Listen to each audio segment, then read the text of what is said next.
Someone used my pattern to make a bubble butt crochet Pillsbury Doughboy. So obviously I had to make one myself. Now I don't use big blanket yarn very often, so I didn't really know what I was looking for. Got to the store, found this humongous yarn that was so soft, and I thought this is perfect. And I bought 3 skeins, and this is how thick it is. And this is definitely not the size that this person used. So I started to crochet with it using a 9 hook, which was much too small. It wasn't going to work. So then I was like, okay, I need to go and get a huge hook. So I went and I got a huge hook. And this is a size, I don't even know what size this is, like 19 or something like that. Anyways, working on it, super sore arm that kept me up in the night, and this is as far as I got. This is a leg. So I thought, that's humongous. That is not quite the size that I'm looking for. And I don't know how expensive this is going to be because I'm going to need a lot of yarn. This is close to one whole skein. So that got kind of shelved. So then I redecided, okay, well, I need smaller blanket yarn and I want to be able to use my 9 hook because I'm not going to get an injured arm using my 9 hook. So then I started to use just regular size blanket yarn. I think it's about a size 6 maybe. It is super bulky, but it's not the massive one. And this is as far as I got. And I think he is so cute. So he's going to be finished today. I'm going to be sharing the full tutorial with my members here on YouTube. And I'm also I've been taking some photos. So I'm going to update the pattern to show people that they too can make a gigantic Pillsbury Doughboy with buns. So that's coming. That'll be coming later today. I'm going to get that. Hopefully, I'm going to get that video finished and uploaded for the members. So keep your eye open for that if you're a member. If you're not a member, please join us. It's a very good deal. You get full tutorials on some premium patterns. So love to have you. So you know that I typically will use small cotton yarn for my designs, and I really like using it. I really like the definition. But when I saw that Pillsbury Doughboy Bubble Butt in a blanket yarn, I just thought I need to make one. He looks so cute and so squishy. And that was actually a design that lent itself quite well, or does lend itself quite well to blanket yarn. So it was Little Lamb's Lovies who posted a picture, sent me a picture of this blanket yarn, Pillsbury Doughboy, and I thought, oh, that is really, really cute. And so it made me really curious. I wanted to try it.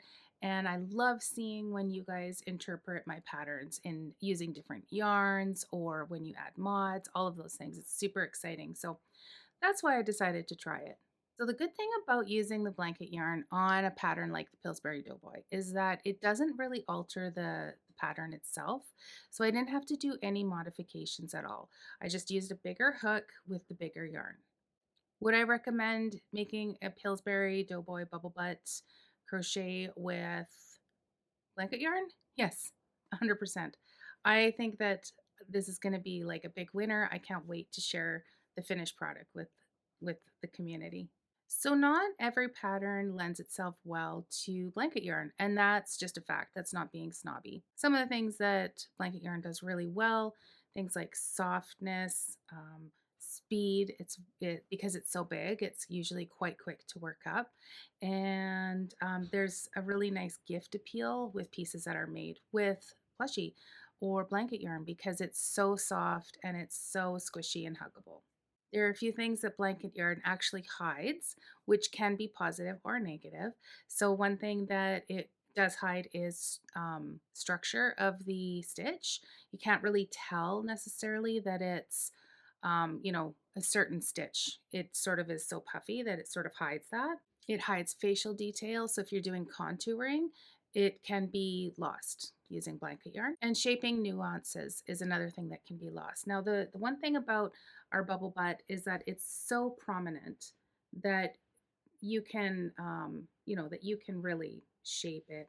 And this one's a little bit flat, so I will be using my yarn needle and my hooks to pull out and move around some of the fiberfill that's inside there. So yes, it's bubble butt, but it's not very bubble butt. So I need to like just do some shaping there. And that is one of the things, one of the drawbacks with blanket yarn is that you do lose some of those nuances. How do you know if a pattern's going to work out well using blanket yarn?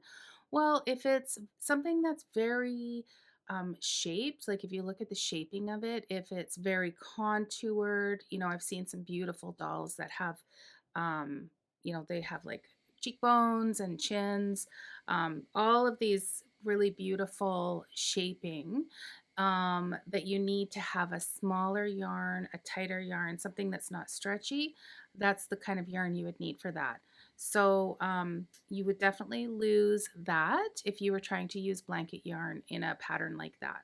So if you're wanting to try out a pattern using blanket yarn where it doesn't normally call for it, check to see the complexity of it. So is it something that has a lot of components or a lot of special fancy detailing in terms of shaping? One of you had sent me a picture of your Ernie that you did in blanket yarn and it came out magnificently, like just beautifully. But Ernie, again, he's actually quite a simple, that's quite a simple design. I think a lot of crocheters are scared to go off pattern, and I'd really love to change that. Like I said, you guys send me beautiful pictures of things that you've modified or changed, such as using different kind of yarn.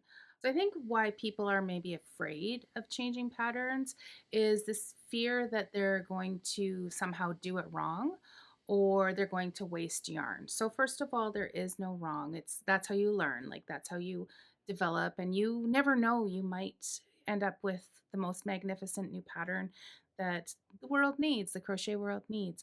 And as far as wasting yarn, just frog it out. You can reuse that yarn. That's no big deal. I mean, it kind of to me like that can be really frustrating because I'm like there are so many things that I want to do, and I just think, oh my gosh, the time that it's a time waster. But in truth, it's actually not. It's good to take your time and to get it right. There are some simple, low risk ways that you can experiment, and I really encourage you to do this. So, the first one would be to use different yarns. So, a yarn swap, use a different size yarn, use a different color, all of those kinds of things. Make the pattern your own. If you're using different sized yarns, though, just remember to match it up with the hook. So, if you're going down in yarn size, go down in hook size, and vice versa.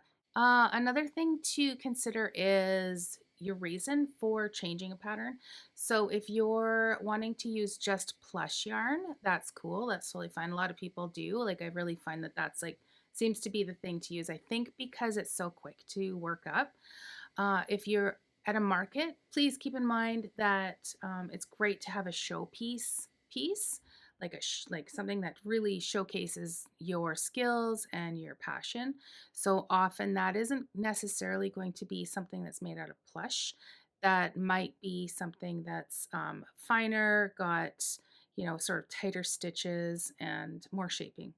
Please just remember if you're just starting out, sort of modifying your own patterns and taking experiments, mistakes aren't bad. Mistakes are just information.